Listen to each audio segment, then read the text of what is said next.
Bonjour ou bonsoir, que la grâce du Seigneur Jésus-Christ, l'amour de Dieu le Père et la communion du Saint-Esprit soient avec vous tous. Je suis le prophète Gaston Lafontaine, je rends grâce à Dieu pour le privilège d'enseigner un merveilleux peuple comme vous. Pour toutes vos questions, je réponds au 691 86 68 01. Pour ceux qui sont au Cameroun, pour ceux qui sont à l'extérieur, ajoutez le plus 237 à l'avant. Je suis disposé à vous écouter, à vous conseiller et à prier pour vous. Que le Seigneur vous bénisse. Aujourd'hui, nous parlons de la prière. De nombreuses personnes pensent prier et pourtant, tout ce qu'ils font n'est pas la prière.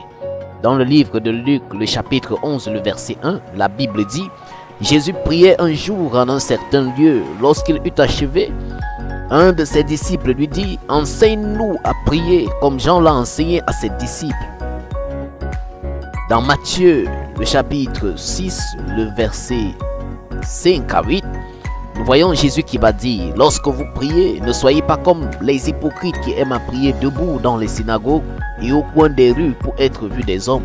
Je vous le dis en vérité, ils reçoivent leur récompense.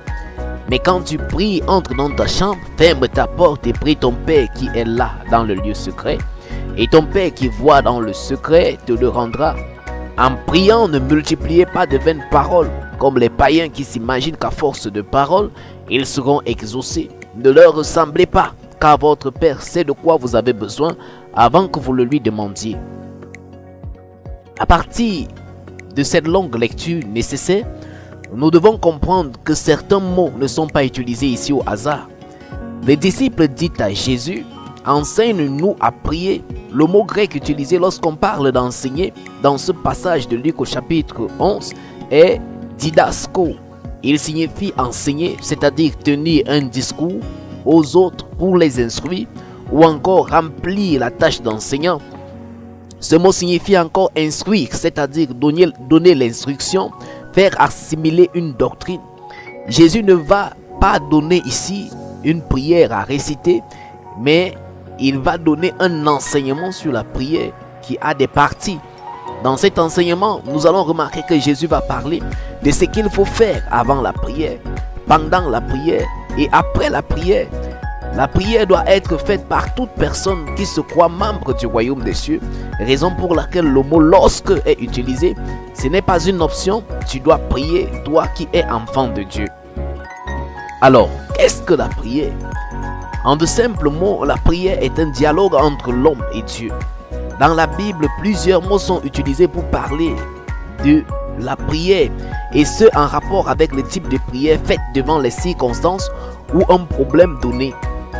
Le premier de ces mots en hébreu est atar, qui signifie implorer, supplier. Dans le livre des Juges, le chapitre 13, le verset 8, on vous dit que Manoach fit cette prière à l'Éternel. Cela signifie qu'il supplia l'Éternel, donc il fit une prière de supplication. Le deuxième mot est palal, qui veut dire intervenir, s'interposer, agir en médiateur. Dans 1 Samuel, le chapitre 12, on vous dit que Anne, la maman de Samuel, restait longtemps en prière. Mais le mot palal vous fait savoir qu'elle intercédait. Le troisième mot est Shelah, qui signifie demande ou requête. Pour Élie, il dit à Anne que Dieu exauce la requête que tu lui as adressée. Toutefois, le mot tefila est utilisé pour désigner la prière dans son sens général. L'hébreu fait donc une très grande différence entre la prière et les types de prière.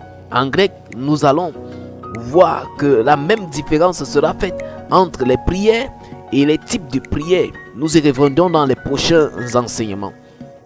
L'homme qui veut dialoguer avec Dieu dans la prière doit donc savoir qu'il y a des dispositions à prendre avant, pendant et après la prière.